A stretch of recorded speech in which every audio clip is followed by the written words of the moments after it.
श्री कृष्णं वंदे जगद्गुरु। इदं श्री सद्गुरुवे नमः। वाङ्मय नंबर 2, जीवन देवता की साधना आराधना, ऑडियो नंबर 10। गुरुदेव ने हमें समझाया कि 3 की महत्ता, जैसे गंगा, यमुना, सरस्वती मिलकर 3 की महत्ता में तीर्थराज बनता है, इसी प्रकार साधना में भी 3 को ही प्रमुखता दी गई है, जैसे जप, प्राणायाम और ध्यान। आगे हमने देखा कि कैसे श्रद्धा, विश्वास कोई भी चमत्कार कर सकता है, लेकिन तब अगर हम अपने अहंकार का त्याग करते हैं। व्यक्तित्व का विकास सफलताओं की गारंटी है, यानी हम चाहे आध्यात्मिक यात्रा करें या सांसारिक यात्रा करें, अगर हमने अपने व्यक्तित्व का परिष्कार, व्यक्तित्व का विकास कर लिया तो सफलता हमें मिलेगी। इसकी गुरुदेव कहते हैं कि पूर्णतः गारंटी है। आगे हमने जाना कि श्वास जो होती है वो सबसे महत्वपूर्ण प्रक्रिया है। इससे अपने भीतर वह चुंबक तत्व भरा जा सकता है जिससे आत्मविश्वास और जीवनी शक्ति का संचार होता है। यानी अगर हमें अपने भीतर आत्मविश्वास और जीवनी शक्ति का संचार करना है तो हमें अपनी श्वास को महत्वपूर्णता देनी पड़ेगी। जप और प्राणायाम से हम अपने को घेराबंदी, जो हमारे मन की घेराबंदी है, उससे हम जप और प्राणायाम के माध्यम से मन को बाहर ला सकते हैं और उसे उत्कृष्ट बना सकते हैं। मन की चंचलता का शमन होता है। ध्यान में समूचा काम जो करती है वो चेतना करती है और शारीरिक अंग अवयवों का योगदान नहीं होता। आगे हमने जाना कि कैसे चेतना की शक्ति संसार की सबसे बड़ी शक्ति है। मनुष्य को अपने भाग्य का निर्माता आप कहा जाता है। जीवन साधना का महत्व कि हम अपने जीवन की साधना को करें, अपने जीवन के महत्व को समझें, संयम की साधना करें, कुसंस्कारों का निराकरण करें और अपने आप को उच्च स्तर की चेतना तक लेकर जाएं और उस चेतना की शक्ति का संचार करें। अब क्रमशः आगे व्यवहारिक साधना का पक्ष। ज्ञान और कर्म के संयोग से ही प्रगति पथ पर चलकर सफलता वर्ण करने की स्थिति तक जा पहुंचना संभव होता है। अध्यात्म विज्ञान में भी तत्व दर्शन का सही स्वरूप समझने के उपरांत दूसरा चरण यही रहता है कि उसे क्रियान्वित करने की पूजा अर्चना की विधि व्यवस्था ठीक बने। अध्यात्म का तत्व दर्शन आत्म परिष्कार और आत्मविश्वास के 2 शब्दों में सहनित समझा जा सकता है। उपासना पक्ष की प्रतीक पूजा का तात्पर्य है क्रिया एवं साधनों के सहारे आत्मशिक्षण की आवश्यकता पूरी करना। कोई भी कर्मकांड उसकी भावनाओं को हृदयंगम किए बिना पूर्ण नहीं हो सकता। मात्र कर्मकांड को जादू का खेल समझते हुए किसी बड़ी सफलता की आशा नहीं की जा सकती। क्रियाएं जब जिसको जिस मात्रा में प्रभावित करेंगी, उसी मात्रा में सत्परिणाम प्राप्त कर सकने में सफल होगा। प्रज्ञा योग की 2 संध्याएं अत्यधिक सफल और अत्यधिक महत्वपूर्ण हैं। एक, सवेरे आंख खुलते ही बिस्तर पर पड़े पड़े 15 मिनट हर दिन नया जन्म की भावना करने का उपक्रम, तथा दूसरी, रात्रि को सोते समय यह अनुभव करना कि शयन एक प्रकार का दैनिक मरण है। जन्म और मरण यही 2 जीवन सत्ता के ओर छोर हैं।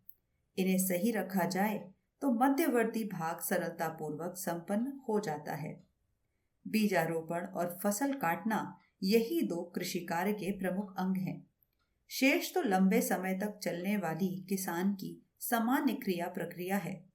उसे तो सामान्य बुद्धि और सामान्य अभ्यास से भी चलाया जा सकता है। जागृति को प्रातः काल की और शयन को रात्रि की संध्या कहा जा सकता है। 2 बार की संध्याएं यूं सूर्योदय और सूर्यास्त के समय वाली मानी जाती हैं, पर उनके साथ जुड़ी आध्यात्मिक साधना प्रातः काल आंख खुलते समय और रात्रि को सोते आंख बंद होने के समय की जा सकती है। प्रज्ञा योग की प्रथम साधना को आत्मबोध कहते हैं। आंख खुलते ही यह भावना करनी चाहिए कि आज अपना नया जन्म हुआ है, एक दिन ही जीना है, रात्रि को मरण की गोद में चले जाना है। इस अवधि का सर्वोत्तम उपयोग करना ही जीवन साधना का महान लक्ष्य है। यही अपना परीक्षा क्रम है और इसी में भविष्य की सारी संभावनाएं सन्निहित हैं। मनुष्य जन्म जीवधारी के लिए सबसे बड़ा सौभाग्य है। इसका सदुपयोग बन पड़ना ही किसी उच्च स्तरीय बुद्धिमत्ता का प्रमाण है। उठते ही यह विचार करना चाहिए कि आज एक दिन को संपूर्ण जीवन माना जाए और इस सृष्टता की इस बहुमूल्य धरोहर का और कार्यों में उपयोग किया जाए जिनके लिए इसे दिया गया है। इस आधार पर दिन भर की दिनचर्या इसी समय निर्धारित की जाए। चिंतन, चरित्र और व्यवहार की वह रूपरेखा विनिर्मित की जाए जिसे सतर्कता पूर्वक पूरी करने पर यह माना जा सकता है कि आज का दिन एक बहुमूल्य जीवन पूरी तरह सार्थक हुआ। इस चिंतन के सभी पक्षों पर विचार करने में जितना अधिक समय लगे उतना कम है, पर इसे नित्य प्रति नियमित रूप से करते रहने पर 15 मिनट भी पर्याप्त हो सकते हैं। एक दिन की छोटी बात को अगले दिन पूरा किया जा सकता है। दूसरी संध्या रात को सोते समय पूरी की जाती है। उसमें यह माना जाना चाहिए कि अब मृत्यु की गोद में जाया जा रहा है। भगवान के दरबार में जवाब देना होगा कि आज के समय का, एक दिन के जीवन का किस प्रकार सदुपयोग बन पड़ा। इसके लिए दिन भर में समय परख क्रियाकलापों और विचारों के उतार चढ़ावों की समीक्षा की जानी चाहिए। उनके उद्देश्य और स्तर को निष्पक्ष होकर परखना चाहिए और देखना चाहिए कि कितना उचित बन पड़ा और कितनी उसमें भूल या विकृति होती रही। जो सही हुआ उसके लिए अपनी प्रशंसा की जाए और जहां जो भूल हुई हो उसकी भरपाई अगले दिन करने की बात सोची जाए। पाप का प्रायश्चित शास्त्रकारों ने यही माना है कि उसकी क्षतिपूर्ति की जाए। आज का दिन जो गुजर गया उसे लौटाया नहीं जा सकता, पर यह हो सकता है कि उसका प्रायश्चित अगले दिन किया जाए। अगले दिन के क्रियाकलापों में आज की कमी को पूरा करने की बात भी जोड़ ली जाए। इस प्रकार कुछ भार तो अवश्य बढ़ेगा, पर उसके परिमार्जन का और कोई उपाय भी तो नहीं है। मृत्यु अवश्यंभावी है, लोग उसे भूल जाते हैं और बाल क्रीड़ा की तरह महत्वहीन कार्यों में जीवन बिता देते हैं।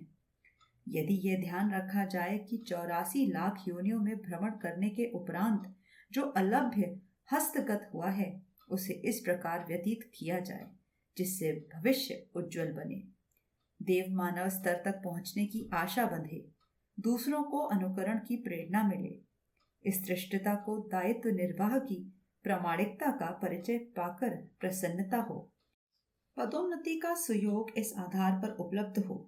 रात्रि को जिस प्रकार निश्चिंता पूर्वक सोया जाता है उसी प्रकार मरणोत्तर काल से लेकर पुनर्जन्म की मध्यावधि में भी ऐसी ही शांति रह सकती है। इसकी तैयारी इन्हीं दिनों करनी चाहिए। हंसी खुशी से दिन बीतता हो तो रात्रि को गहरी नींद आती है। दिन यदि शांतिपूर्वक गुजारा जाए, श्रेष्ठता के साथ जुड़ा रहे तो मरणोत्तर विश्राम काल में नरक नहीं भुगतना पड़ेगा, स्वर्ग जैसी शांति का रसास्वादन मिलता रहेगा। इस प्रक्रिया को तत्वबोध कहा गया है। प्रज्ञा योग के 2 चरण हैं जिनको दिन में पूरा किया जाता है। इनमें एक है भजन और दूसरा मनन। भजन के लिए नित्य कर्म से निवृत्त होकर नियत पूजा स्थान पर पालती मारकर बैठा जाता है। शरीर, मन और वाणी की शुद्धि के लिए जल द्वारा पवित्रीकरण, सिंचन, आचमन किया जाता है। देव प्रतिमा के रूप में गायत्री की छवि अथवा धूप दीप में से कोई प्रतीक स्थापित करके इसे इष्ट आराध्य माना जाता है। धूप, दीप, नैवेद्य, जल, अक्षत, पुष्प में से जो उपलब्ध हो उससे उसका पूजन किया जाता है। पूजन में प्रयुक्त वस्तुओं की तरह अपने जीवन में उन विशेषताओं को उत्पन्न करने की भावना की जाती है जो इन उपचार साधनों में पाई जाती है। चंदन समीपवर्तियों में सुगंध भरता है। दीपक अपने प्रभाव क्षेत्र में ज्ञान रूपी प्रकाश फैलाता है। पुष्प हंसता और खिलता रहता है। जल शीतलता का प्रतीक बनकर रहता है। अक्षत नैवेद्य के पीछे समयदान, अंशदान, परमार्थ प्रयोजन के लिए निकाले जाने की भावना है। इष्ट देव को सत्प्रवृत्ति का समुच्चय माना जाए। इन मान्यताओं के आधार पर देव पूजन समग्र बन पड़ता है। अब जप और ध्यान की बारी आती है। दोनों एक साथ चल सकते हैं। गायत्री जप मानसिक हो तो भी ठीक है। जितनी देर करने को निश्चय हो उसका हिसाब माला या घड़ी के सहारे किया जाता है। जिन्हें गायत्री की अपेक्षा कोई अन्य मंत्र रुचिकर हो वे उसे अपना सकते हैं। ओमकार भी सार्वभौम स्तर की जप मान्यता बन सकता है। जप के साथ प्रातः काल की उदयमान स्वर्णिम सूर्य का ध्यान किया जाए। भावना करनी चाहिए कि अपना खुला शरीर सूर्य के सम्मुख बैठा है। इष्ट की सूक्ष्म किरणें अपने स्थूल, सूक्ष्म और कारण तीनों शरीरों में प्रवेश कर रही हैं। किरणें ऊर्जा और आभा की प्रतीक हैं। ऊर्जा अर्थात शक्ति, आभा अर्थात प्रकाश, प्रज्ञा। दोनों का समन्वय तीनों शरीरों में प्रवेश करके उन्हें प्रभावित करता है। ऐसी भावना की जानी चाहिए। प्रत्यक्ष शरीर में स्वास्थ्य और संयम, सूक्ष्म शरीर अर्थात मस्तिष्क में विवेक और साहस, कारण शरीर अर्थात अंतःकरण में श्रद्धा और सद्भावना सूर्य किरणों के रूप में प्रवेश करके अस्तित्व की समग्र सत्ता को अनुप्राणित कर रही हैं। ये ध्यान धारणा और मंत्र जप साथ साथ नियत निर्धारित समय तक चालू रखे जाएं और अंत में पूर्ण आहुति के रूप में सूर्य के सम्मुख जल अर्घ दिया जाए। इसका तात्पर्य है परम सत्ता के सम्मुख जल रूपी आत्मसत्ता का समर्पण। भजन भावना इतनी ही है। यदि नियत स्थान पर बैठ सकना संभव नहीं, सफर में चलने जैसी स्थिति हो, तो वे सारे कृत्य मानसिक रूप से बिना किसी वस्तु की सहायता के भी किए जा सकते हैं। प्रज्ञा योग साधना का चौथा चरण है मनन। यह मध्योत्तर कभी भी कहीं भी किया जा सकता है। समय 15 मिनट हो तो भी काम चल जाएगा। इसमें अपनी वर्तमान स्थिति की समीक्षा की जाती है और आदर्शों के मापदंड से जांच पड़ताल करने पर जो भी कमी प्रतीत हो उसे पूरा करने की योजना बनानी पड़ती है। यही मनन है। इसके लिए एकांत स्थान ढूंढना चाहिए। आंखें बंद करके अंतर्मुखी होना और आत्मसत्ता के संबंध में परिमार्जन परिष्कार की उभय पक्षीय योजना बनानी चाहिए। इसमें आज के दिन को प्रधान माना जाए। प्रातः से मध्याह्न तक जो सोचा और किया गया हो उसे आदर्शों के मापदंड से जांचना चाहिए और उस समय से लेकर सोते समय तक जो कुछ करना हो उसकी भावनात्मक योजना बनानी चाहिए ताकि दिन के पूर्वार्ध की तुलना में उत्तरार्ध और भी अच्छा बन पड़े। आत्मसमीक्षा के 4 मापदंड हैं। पहला इंद्रिय संयम, दूसरा समय संयम, तीसरा अर्थ संयम और चौथा विचार संयम। देखना चाहिए कि इन चारों में कहीं कोई व्यक्तिक्रम तो नहीं हो रहा, जीभ स्वाद के नाम पर अभ्यक्ष भक्षण तो नहीं करने लगी, वाणी से असंस्कृत वार्तालाप तो नहीं होता, कामुकता की प्रवृत्ति कहीं कुदृष्टि से तो नहीं उभर रही, असंयम से शरीर और मस्तिष्क खोखला तो नहीं हो रहा। शारीरिक और मानसिक स्वस्थता बनाए रखने के लिए इंद्रिय निग्रह अमोघ उपाय है। समय संयम का अर्थ है एक एक क्षण का सदुपयोग। आलस्य प्रमाद में, दुर्व्यसनों में, दुर्गुणों के कुचक्र में फंसकर समय का एक अंश भी बर्बाद न होने पाए। इसकी सुरक्षा और सदुपयोग पर पूरी जागरूकता बरतनी चाहिए। समय ही जीवन है। जिसने समय का सदुपयोग किया, समझो कि उसने जीवन का परिपूर्ण लाभ उठा लिया। तीसरा संयम है अर्थ संयम। पैसा ईमानदारी और परिश्रम पूर्वक कमाया जाए। मुफ्तखोरी और बेईमानी का आश्रय न लिया जाए। औसत भारतीय स्तर का जीवन जिया जाए। सादा जीवन, उच्च विचार की नीति अपनाई जाए। विलास प्रदर्शन की मूर्खता में कुछ भी खर्च न होने दिया जाए। कुरीतियों के नाम पर भी बर्बादी न चले। बचत का एक बड़ा अंश परमार्थ प्रयोजनों में लगा सकने और पूर्ण की पूंजी जमा करने का श्रेय उन्हीं को मिलता है जो विवेक पूर्वक और चित्त का ध्यान रखते हुए खर्च करते हैं। चौथा संयम है विचार संयम। मस्तिष्क में हर घड़ी विचार उठते रहते हैं, कल्पनाएं चलती रहती हैं। ये अनगल, अस्त व्यस्त एवं अनैतिक स्तर के न हो। इसके लिए विवेक को एक चौकीदार की तरह नियुक्त कर देना चाहिए। उसका काम हो कुविचारों को सद्विचारों की टक्कर मारकर परास्त करना। अनगढ़ विचारों के स्थान पर रचनात्मक चिंतन का सिलसिला चलाना। विचार मनुष्य की सबसे बड़ी शक्ति है। वही कर्म के रूप में परिणत होती और परिस्थिति बनकर सामने आती है। जीवन को कल्पवृक्ष बनाने का श्रेय रचनात्मक विचारों का ही होता है। इस तथ्य को भली प्रकार समझते हुए चिंतन को मात्र रचनात्मक एवं उच्च स्तरीय विचारों से ही संलग्न रखना चाहिए। साधना, स्वाध्याय, संयम और सेवा के 4 पुरुषार्थों में जीवन की प्रगति एवं सफलता बन पड़ती है। इसलिए दिनचर्या में इन चारों के लिए समुचित स्थान रहे, उसकी जांच पड़ताल आत्मसमीक्षा के समय में निरंतर करनी चाहिए। आत्मसमीक्षा, आत्मसुधार, आत्मनिर्माण और आत्मविकास की चतुर्दिक प्रक्रिया को अग्रगामी बनाने के लिए मध्यांतर काल की मनन साधना करनी चाहिए। इसे आत्मदर्शन समझा जाना चाहिए, जो थोड़ी विकसित अवस्था में ईश्वर दर्शन के रूप में फलित होता है। स्वर्णिम सविता की ध्यान धारणा। मन की शक्ति अपार है। व्यवहारिक जीवन में प्रायः उसका 7% ही काम में आता है। शेष 93% प्रसुप्ति स्थिति में ही पड़ा रहता है, जो अवयव काम में ही नहीं आते।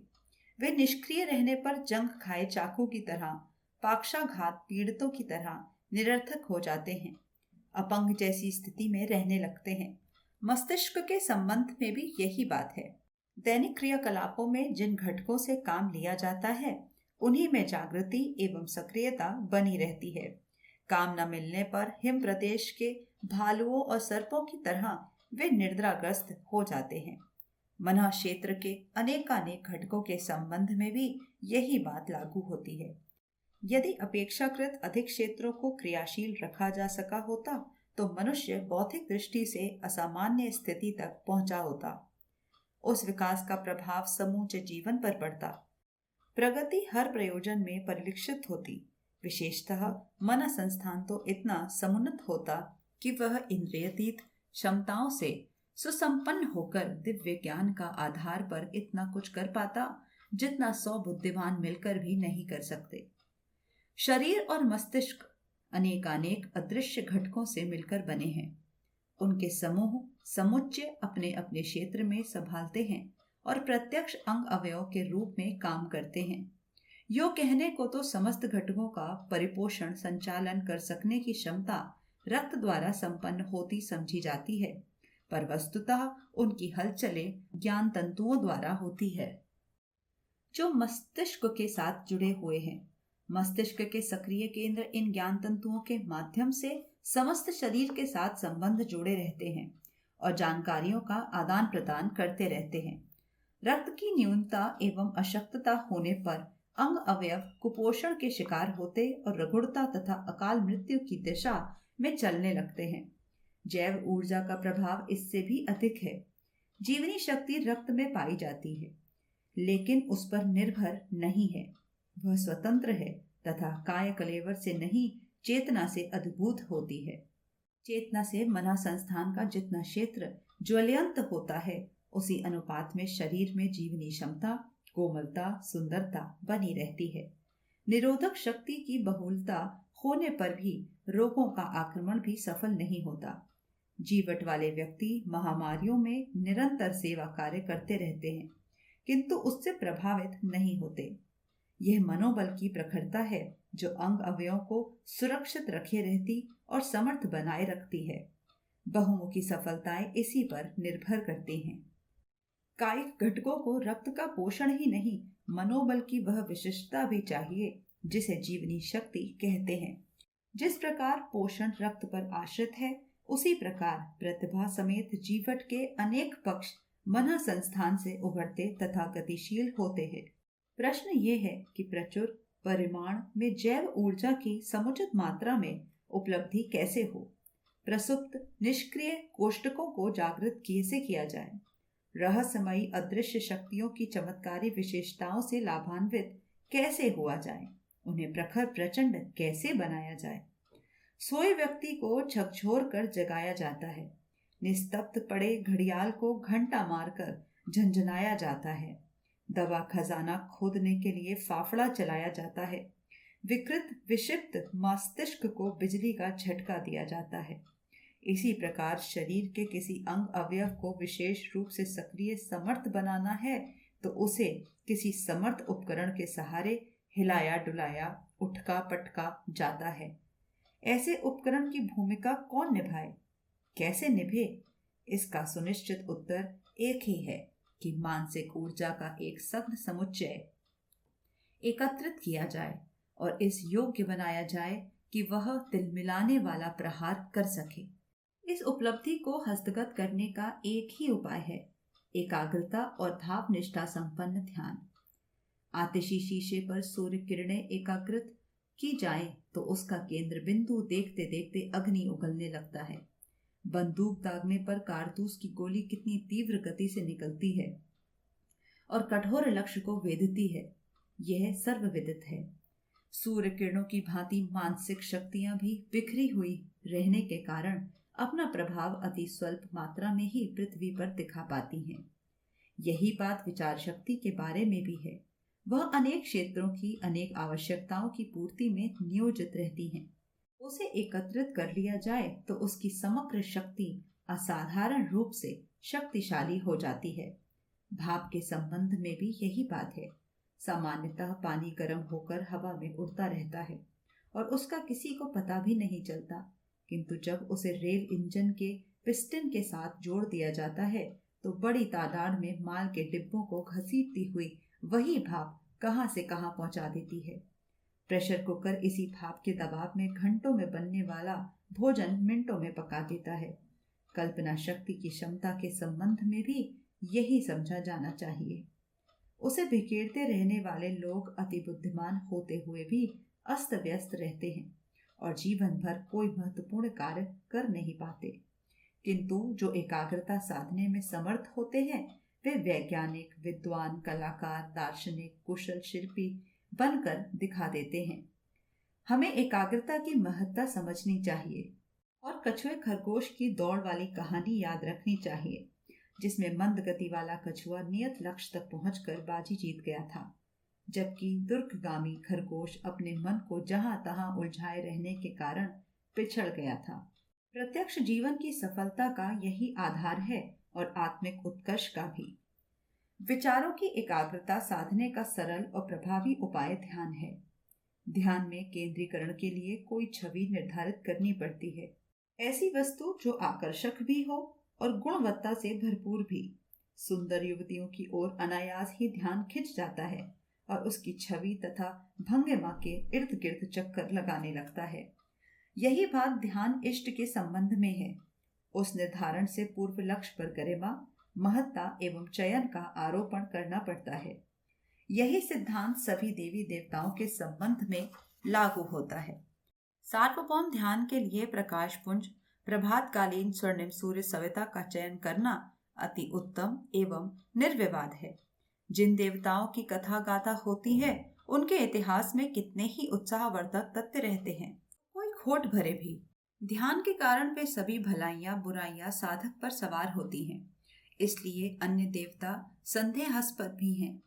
तीखी समालोचना से उनके चरित्र एवं स्वभाव में ऐसी अवांछनीयता भी सन्निहित रहती है जो साधक पर भी श्रेष्ठताओं के साथ साथ हावी होती चली जाती है। इस दृष्टि से सूर्य सर्वथा दोष रहित हैं, उसमें गुण ही गुण हैं। साथ ही शक्ति का भंडार एवं आकर्षक सुंदरता से भरा पूरा भी उसे समझा जा सकता है। सविता गायत्री का अधिष्ठाता है, उसके द्वारा प्राण शक्ति का उद्भव और वितरण होता है। इसी कारण वह प्राणियों का जन्मदाता माना जाता है। प्रकाश वितरण करने से वह चर्म चक्षुओं को दृश्य देखने और ज्ञान चक्षुओं को दिव्य दृष्टि से भरने का अनुदान प्रदान करता है। उसे निरंतर निर्बाध गति से विश्व सेवा में निरत देखा जा सकता है। वह अनुशासन का धनी है। समय साधना की दृष्टि से उसे आदर्श एवं अनुकरणीय माना जा सकता है। तेजस्विता उसकी विशिष्टता है। इन सब विभूतियों को ध्यान धारणा द्वारा आकर्षित और अंतरात्मा में प्रतिष्ठित किया जा सके तो समझना चाहिए कि साधक की सर्वोत्मुखी प्रगति का द्वार खुल गया। जिस उद्देश्य के लिए ध्यान किया जाता है उस गंतव्य तक पहुंचने का राजमार्ग मिल गया। प्रभात काल के उदयमान सूर्य में कुछ समय तक स्वर्णिम आभा रहती है। वह नेत्रों के लिए सहन करने योग्य व सहज भी है। आरंभ में तनिक देर आंखें खोल उसे देखना, फिर तुरंत पलक बंद कर लेना चाहिए। सूर्य के अभाव में दीपक की लौ देखने से भी काम चल सकता है। दोनों ही त्राटक साधना के अंतर्गत आते हैं। खुले नेत्रों से प्रकाश को देखने की अवधि न्यूनतम होनी चाहिए, एक झलक झांकी भर। इसके उपरांत पलक बंद कर लेना चाहिए और उस प्रकाश पुंज की मानसिक अवधारणा करनी चाहिए। कुछ दिन के अभ्यास से सूर्य का ये दीपक को खुले नेत्रों से देखने की आवश्यकता नहीं पड़ती। ये ध्यान स्वाभाविक हो जाता है और अनायास ही होता रहता है। उस समय सविता मंत्र का भी स्वचालित जप होता रहता है। प्राण योग के सोहम साधना में श्वास प्रश्वास के साथ निरंतर चलते रहने की आदत स्वभाव का अंग बन जाती है। प्रकाश पर संयम किया गया विचारों का एकत्रीकरण दोनों उपचारों के कारण एक विशेष शक्ति से सुसंपन्न हो जाता है। उसे अंतः क्षेत्र की दिव्य शक्ति का आविर्भाव होता रहता है। इसका मना क्षेत्र के किसी भी शक्ति केंद्र पर आरोप किया जाए तो वह प्रसुप्ति अवस्था में न रहकर जागृत होने लगती है। इस जागृति का तात्पर्य है एक अतिरिक्त शक्ति की उपलब्धि हस्तगत होना। इस प्रयोग को शरीर के किसी अवयव पर या शक्ति केंद्र चक्र गुच्छक पर केंद्रित करके संपन्न किया जा सकता है। टॉर्च की रोशनी जिस स्थान पर पड़ती है वह परिधि चमकने लगती है। ठीक इसी प्रकार प्रकाश युक्त ध्यान को जिस भी स्थान के साथ जोड़ा जाता है वहां अभिनव हलचल चल पड़ती है। कील ठोकने पर जिस पदार्थ में छेद होता है तुरंत नीचे की परतों में से दबा हुआ पदार्थ ऊपर उछलकर आ जाता है। इसी प्रकार ये ध्यान धारणा भी फलित होती है। ऑपरेशन करने पर मवाद बाहर निकल पड़ता है। मधुमक्खी के छत्ते में नली डालने पर शहद टपकने लगता है। उसी प्रकार प्रकाश से समाहित एकाग्रता का किसी क्षेत्र पर आरोपण करने से कील ठोकने जैसा प्रतिक्रिया होती है। उसमें भरी हुई अवांछनीयताओं का ऑपरेशन की तरह निष्कासन होता है। साथ ही वहां जो कुछ श्रेष्ठ प्रसुप्त स्थिति में पड़ा है वह जागृत होकर अप्रत्यक्ष से प्रत्यक्ष स्तर पर आ जाता है। आगे का प्रश्न यह है कि ध्यान द्वारा उपलब्ध की गई वेधक दिव्य दृष्टि को किस स्थान पर, किस प्रयोजन के लिए, कितनी मात्रा में नियोजित किया जाए। यह निर्णय करने से पूर्व यह जानना होता है कि स्थूल शरीर और सूक्ष्म शरीर में किसी दिव्य शक्ति का केंद्र कहाँ है और उसके साथ संबंध जोड़ने के लिए वेधक दृष्टि को किस मार्ग से, कितने तोड़ मरोड़ों से होकर गुजरते हुए पहुंचा जा सकता है। इतनी बारीकी में जा सकने की सिद्धहस्त सर्जन जैसी योग्यता किसी अनुभवी का सानिध्य प्राप्त करके जान सकना संभव न हो तो फिर एक सीधा मार्ग है। स्थूल शरीर की दिव्य क्षमताओं को जागृत करने के लिए नाभि चक्र के दिव्य कमल को ऊर्जा प्रदान करते हुए उसका प्रस्फुटन, स्फुरण एवं जागृति। सूक्ष्म शरीर का केंद्र हृदय चक्र है और कारण शरीर की भाव संवेदनाओं का उद्गम मस्तिष्क मध्य में अवस्थित सहस्त्र दल कमल ब्रह्म चक्र। इनको झंझोरने से भी दिव्य रस एवं दिव्य गंध जैसा अलौकिक आनंद प्राप्त किया जा सकता है। सभी को प्रणाम। 21वीं सदी उज्जवल भविष्य।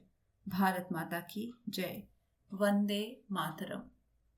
प्रणाम सभी को। वांग्मय अर्थात साहित्य, शब्द, भावना और विचार का संग्रह। योग ऋषि पंडित श्री राम शर्मा आचार्य जी की इस धरोहर को ऑडियो रूप से सुनने के लिए चैनल को लाइक करें, सब्सक्राइब करें और नोटिफिकेशन ऑन करें। आइए गुरुदेव की वाणी जन जन तक पहुंचाएं। सभी को आभार।